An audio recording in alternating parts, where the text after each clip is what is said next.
Safwan ने कहा, मैं इताअत कबूल करने वालों में से नहीं हूं। फिर मेरी एक बात मान लो। अख्ता ने कहा, खालिद के आमने सामने न आना, इसे मेरी मां ने जन्म दिया है, हम दोनों ने एक मां का दूध पिया है, वो जहां कहीं भी है, बहन यही सुनना चाहती है कि इस का भाई जिंदा है। मैं बेवा भी नहीं होना चाहती। सफवान, फिर अपने भाई से जाके कहो कि मक्का के करीब ना आए। सफवान ने कहा, वो मेरे सामने आएगा तो हमारे रिश्ते खत्म हो जाएंगे। फाख्ता के आंसू सफवान के इरादों को जरा भी मुतजलजल न कर सके। रसूल करीम ने एक और इंतजाम किया। उन्होंने चंद एक आदमी मुख्तलिफ बारूपों में मक्का के अर्द गिर्द छोड़ रखे थे। उनका काम यह था कि मक्का से कोई आदमी बाहर निकलकर कहीं जाता नजर आए तो उसे पकड़ लें। जासूसी का यह एहतमाम इसलिए किया गया था कि कुरैश अपने दोस्त कबाइल को मदद के लिए ना बुला सकें। दूसरे ही दिन 2 शुतर सवारों को पकड़ा गया जो आम से मुसाफिर मालूम होते थे। उन्हें मुसलमानों के पड़ाव में ले जाया गया। 1-2 धमकियों से डरकर उन्होंने अपनी असलियत जाहिर कर दी। इनमें से एक यहूदी था और दूसरा कबीला कुरैश का। वो मक्का से चंद मील दूर रहने वाले कबीला बन्नू बकर के यहाँ ये इत्तला लेके जा रहे थे कि मुसलमान मराल जोहर में पड़ाव किए हुए हैं। बन्नू बकर को ये भी पैगाम भेजा जा रहा था कि वो मुसलमानों पर शब खून मारी और कबीलों को भी अपने साथ मिला ले। पैगाम में ये भी था कि मुसलमान मक्का को मुहासरे में लें तो बन्नू बकर और दूसरे कबीले अकब से उन पर हमला कर दें। इनसे पूछा गया कि मक्का में लड़ाई की तैयारियां किस पैमाने पर हो रही है। उन्होंने बताया कि अबू सुफियान लड़ाई नहीं चाहता और मक्का वालों की अक्सरियत इसके साथ है। सिर्फ उक्रमा और सफवान लड़ेंगे, लेकिन उनके साथ बहुत थोड़े आदमी हैं। इन दोनों आदमियों को अबू सुफियान ने नहीं, उक्रमा और सफवान ने भेजा था। रसूल करीम ने अपने सालारों वगैरह से कहा कि मक्का में दाखिल हो जाएगा कि कुरैश शहर के दिफा में लड़ेंगे। अपने अपनी फौज को 4 हिस्सों में तकसीम किया। इस जमाने में मक्का की तरफ 4 रास्ते जाते थे जो मक्का के अर्द गिर्द खड़ी पहाड़ियों में से गुजरते थे। फौज के हर हिस्से को एक एक रास्ता दे दिया गया। उन्हें अपने अपने रास्ते से मक्का शहर की तरफ पेश कदमी करनी थी। फौज के इन हिस्सों में एक की नफरी सबसे ज्यादा रखी गई। इसकी कमान अबू उबैदा को दी गई। हुजूर अकरम को इस दस्ते के साथ रहना था। एक हिस्से की कमान हजरत अली के पास थी, एक के कमानदार जुबैर थे और चौथे हिस्से की कमान खालिद के पास थी। मौरखों ने लिखा है कि इस स्कीम में गैर मामूली दानिशकार फरमा थी।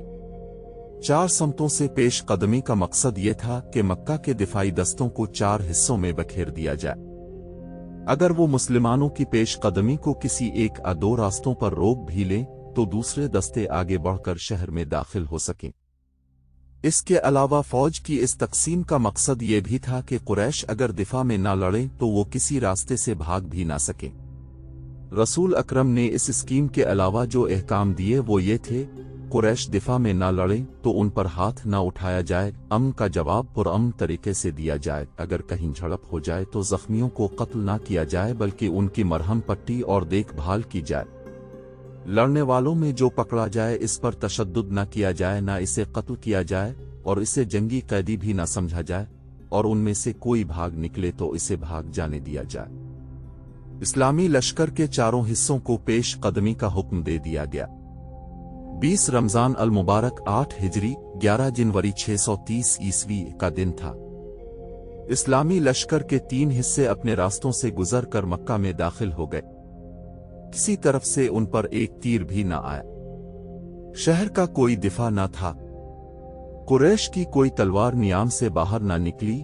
लोग घरों में बंद रहे। किसी किसी मकान की छत पर कोई औरत या बच्चे खड़े नजर आते थे। मुसलमान चुपने थे। शहर का सुकूत मशकूक और डरावना था। ऐसे लगता था जैसे इस सुकूत से कोई तूफान उठने वाला हो। शहर से कोई तूफान न उठा। तूफान उठाने वाले 2 आदमी थे, एक उक्रमा और दूसरा सफवान। दोनों शहर में नहीं थे, कई और आदमी शहर में नहीं थे। वो करीब ही कहीं छुपे हुए थे। वो रात को बाहर निकल गए थे। उनके साथ तीर अंदाज भी थे। یہ ایک جیش تھا جو اس پہاڑی راستے کے قریب جا پہنچا تھا جو خالد کے دستے کی پیش قدمی کا راستہ تھا۔ اکرمہ اور صفوان کو معلوم نہیں تھا کہ اس اسلامی دستے کے قائد خالد ہیں۔ اکرمہ اور صفوان کا ایک آدمی کہیں بلندی پر تھا۔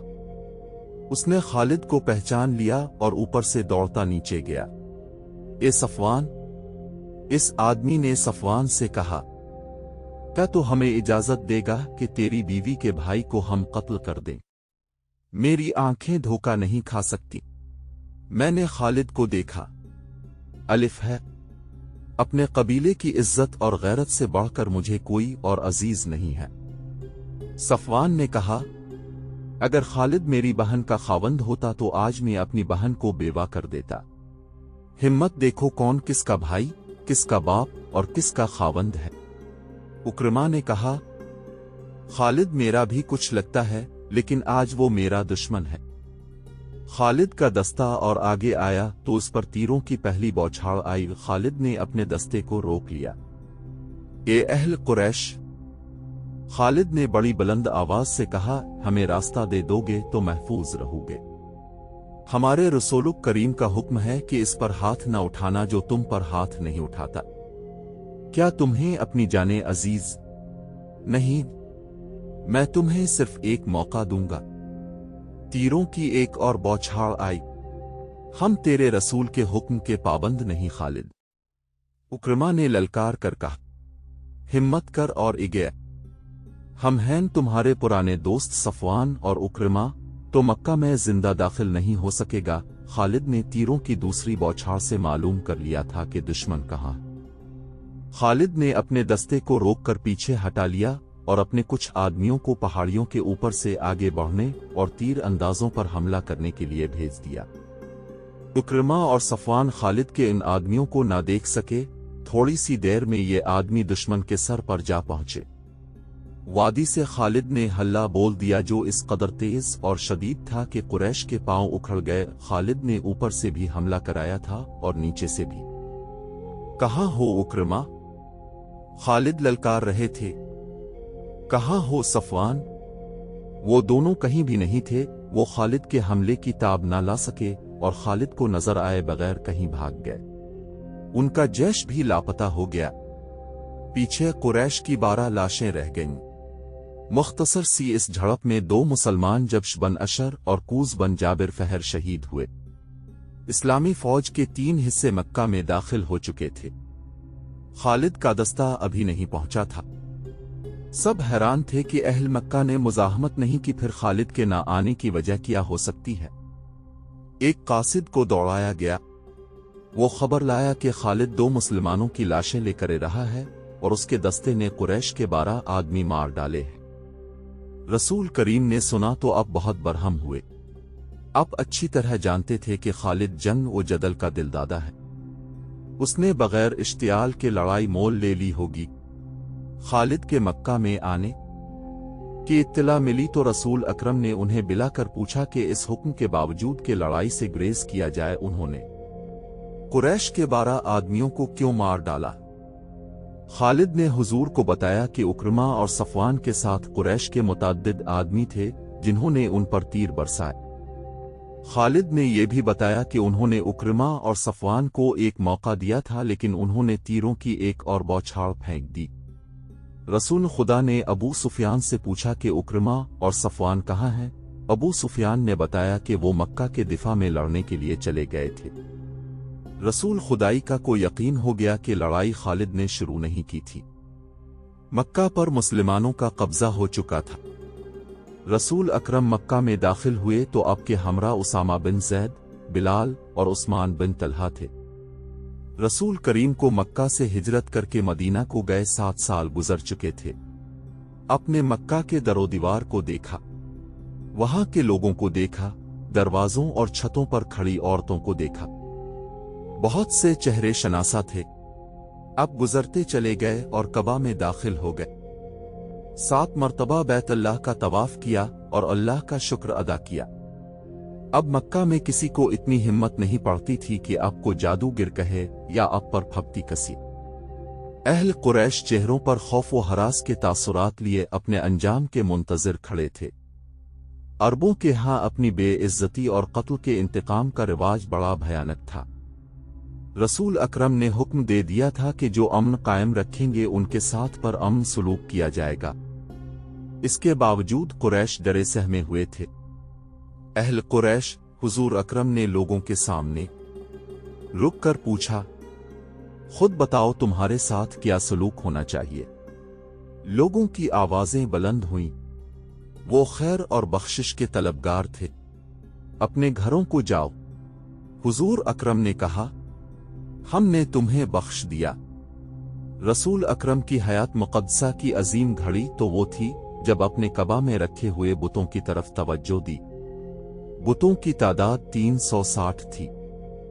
इनमें एक बुत हजरत इब्राहिम का भी था। इस बुत के हाथों में तीर थे। इन तीरों से बुत खाने के पेशवा फाल निकाला करते थे। हुजूर अकरम के हाथ में एक मोटी और मजबूत लाठी थी। अपने इस लाठी से बुत तोड़ने शुरू कर दिए। आप अपने जद अमजद हजरत इब्राहिम की संत को जिंदा कर रहे थे। अब बुत तोड़ते जाते और बुलंद आवाज से कहते जाते, हक आया बातिल चला गया। बेशक बातिल को चले जाना था। मुअर्रिख लिखते हैं कि ऐसे लगता था जैसे ये सदाएं हुजूर अकरम की लाठी की हर ज़र्ब से कबा की दीवारों से उठ रही हों। कबा से बुतों के टुकड़े उठाकर बाहर फेंक दिए गए और कबा आलम इस्लाम की इबादत गाह बन गया। इसके बाद अपने मक्का के इंतजामी उमूर की तरफ तवज्जो दी। कुरैश और दीगर कबाइल के लोग कबूल इस्लाम के लिए आते रहे।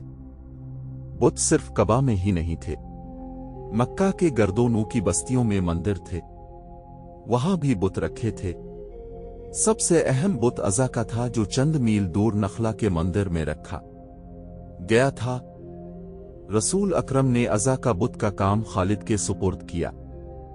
खालिद ने अपने साथ चंद सवार लिए और इस मुहिम पर रवाना हो गए।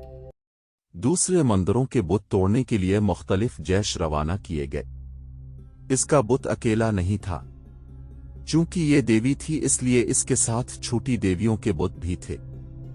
खालिद वहां पहुंचे तो मंदिर का पुरोहित उनके सामने आ गया। उसने इल्तिजा की कि उनके बुत न तोड़े जाएं। मुझे अज़ा का बुत दिखाओ। खालिद ने नियाम से तलवार निकालकर पुरोहित से पूछा। पुरोहित मौत के खौफ से मंदिर के एक बगली दरवाजे में दाखिल हो गया। खालिद इसके पीछे गए। एक कमरे से गुजरकर अगले कमरे में गए तो वहां एक देवी का बड़ा ही खूबसूरत बहुत चबूतरे पर रखा था। पुरोहित ने बहुत की तरफ इशारा किया और बुत के आगे फर्श पर लेट गया। मंदिर की दासियां भी आ गईं। खालिद ने तलवार से इस हुसैन देवी का बुत तोड़ डाला और अपने सवारों से कहा कि बुत के टुकड़े बाहर बखेर दीं। पुरोहित धाड़े मार मार कर रो रहा था और दासियां बैन कर रही थीं। खालिद ने देवियों के बहुत भी तोड़ डाले और गरज कर पुरोहित से कहा, क्या अब भी तुम उसे देवी मानते हो जो अपने आप को एक अफसान से नहीं बचा सकी। पुरोहित धाड़े मारता रहा। खालिद फातिहाना अंदाज से अपने घोड़े पर सवार हुए और अपने सवारों को वापसी का हुक्म दिया। जब खालिद अपने तमाम सवारों के साथ मंदिर से दूर चले गए तो पुरोहित ने जो धाड़े मार रहा था बड़ी जोर से कहकहा लगाया। दासियां जो बैन कर रही थीं वो भी हंसने लगे। अज़ा की तौहीन कोई नहीं कर सकता। पुरोहित ने कहा, खालिद जो खुद अज़ा का पुजारी हुआ करता था बहुत खुश होके गया है कि इसने इसका बुत तोड़ डाला है। अज़ा जिंदा है, जिंदा रहेगी। रसूल खुदा खालिद ने हुजूर अकरम को इत्तला दी में अज़ा का बुत तोड़ आया हूं। कहाँ था ये बुत? हुजूर अकरम ने पूछा। खालिद ने वो मंदिर और उसका वो कमरा बताया जहां उन्होंने वो बहुत देखा और तोड़ा था। तुमने अज़ा का बुत नहीं तोड़ा खालिद। रसूल ने कहा, वापस जाओ और असली बुत तोड़ कर आ। मुअर्रिख लिखते हैं कि इसके दो बुत थे, एक असली जिसकी पूजा होती थी, दूसरा नकली था। ये गालिबन मुसलमानों को धोखा देने के लिए बनाया गया था। खालिद का खून खोलने लगा। उन्होंने अपने सवारों को साथ लिया और नखला को रवाना हो गए। मंदिर के पुरोहित ने दौर से घर सवारों को आते देखा तो उसने मंदिर के मुहाफिजों को बुलाया। वो फिर आ रहे हैं। पुरोहित ने कहा, नहीं, किसी ने बता दिया होगा कि असली बुत अभी मंदिर में मौजूद है। क्या तुम इसकी इज्जत की हिफाजत करोगे? अगर करोगे तो इस देवी तुम्हें माला माल कर देगी। कुछ सोचकर मुकद्दस पेशवा, एक मुहाफिज ने कहा, क्या हम 2-3 आदमी इतने ज्यादा गेवड़ सवारों का मुकाबला कर सकते हैं? अगर अज़ा देवी है तो ये अपने आप को जरूर बचा लेगी, एक और मुहाफिज ने कहा। इसके लहजे में तंज थी। कहने लगा, देवी देवता इंसानों की हिफाजत किया करते हैं, इंसान देवताओं की हिफाजत नहीं किया करते। फिर इस अपनी हिफाजत खुद करेगी। पुरोहित ने कहा। खालिद के घोड़े करीब आ गए थे। मुहाफिज मंदिर की पजारनों को साथ लेकर भाग गए। पुरोहित को यकीन था कि उसकी देवी अपने आप को मुसलमानों से बचा लेगी। इसने एक तलवार ली और इसे इसके गिले में लटका दिया। पुरोहित मंदिर के पिछले दरवाजे से निकला और भाग गया। खालिद मंदिर में आन पहुंचे और तमाम कमरों में इसका बुत ढूंढने लगे। उन्हें एक बड़ा ही खुशनुमा कमरा नजर आया। उसके दरवाजे में खड़े होकर देखा, अज़ा का बुत सामने चबूतरे पर रखा था। इसके गिले में तलवार लटक रही थी। ये बहुत वैसा ही था जैसा खालिद पहले तोड़ गए थे। इस बुत के कदमों में लोबान जल रहा था। कमरे की सजावट और खुशबू से पता चलता था कि ये इबादत का कमरा है। खालिद ने दहलीज से आगे कदम रखा तो एक सांवले रंग की एक जवान औरत जो बिल्कुल बरहना थी खालिद के सामने आ गई। वो रो रही थी और फरियादें कर रही थी कि बुत को ना तोड़ा जाए। मुअर्रिख लिखते हैं कि ये औरत खालिद के इरादे को मुतज़लज़ल करने के लिए बरहना होके आई थी और उसके रोने का मकसद खालिद के जज्बात पर असर डालने के सिवा और क्या हो सकता था। खालिद आगे बढ़े तो इस औरत ने बाजू फैलाकर खालिद का रास्ता रोक लिया। खालिद ने नियाम से तलवार निकाली और इस औरत पर ऐसा जोरदार वार किया कि इसका नंगा जिस्म 2 हिस्सों में कट गया। खालिद गुस्से से बिखरे हुए बुत तक गए और उसके कई टुकड़े कर दिए। ताकत और खुशहाली की देवी अपने आप को एक इंसान से न बचा सकी। खालिद मंदिर से निकलकर घोड़े पर सवार हुए और अलिफार लगाई। उनके सवार उनके पीछे जा रहे थे। मक्का पहुंचकर खालिद रसूल अकरम के हुजूर पहुंचे। या रसूल अकरम, खालिद ने कहा, मैं इसका बुत तोड़ आया हूं। हाँ खालिद। रसूल अकरम ने कहा, अब तुमने अज़ा का असली बुत तोड़ा है। अब इस खित्ते में बुत परस्ती नहीं होगी। कुरैश का मशहूर और जोशीला सालार उक्रमा मक्का के रास्ते में खालिद के खिलाफ आखिरी मरका लड़कर रुपोश हो गया था। उसने और सफवान ने अपने कबीले के सरदार की हुक्म उदूली की थी। उसे अपना अंजाम बहुत बुरा नजर आ रहा था। इसे ये भी मालूम था कि रसूल अकरम भी इसकी ये खता नहीं बख्शेंगे कि इसने इस्लामी फौज के एक दस्ते पर हमला किया और इस दस्ते के 2 आदमी शहीद कर दिए थे। उक्रमा की बीवी मक्का में थी। तारीखों में वाज़े इशारा मिलता है कि रसूल करीम ने फतह मक्का के बाद कुरैश की 4 औरतों और 6 आदमियों के कत्ल का हुक्म दिया था। उन्होंने मुसलमानों को बहुत ज्यादा तकलीफें पहुंचाई थीं और मुसलमानों के खिलाफ साजिशें तैयार की थीं। उन्हें मुर्तद कहा गया था। इनमें हिंद और उक्रमा के नाम खास तौर पर काबिल जिक्र है। अबू सुफियान की बीवी हिंद हर इस इंसान के खून की प्यासी हो जाती थी जो इस्लाम कबूल कर लेता था। उक्रमा की बीवी मक्का में थी। फतह मक्का के 2-3 रोज बाद एक आदमी उक्रमा के घर आया। मैं तुम्हारे लिए अजनबी हूं बहन। इस शख्स ने उक्रमा की बीवी से कहा, इक्रमा मेरा दोस्त है। मैं कबीला बन्नु बकर का आदमी हूं।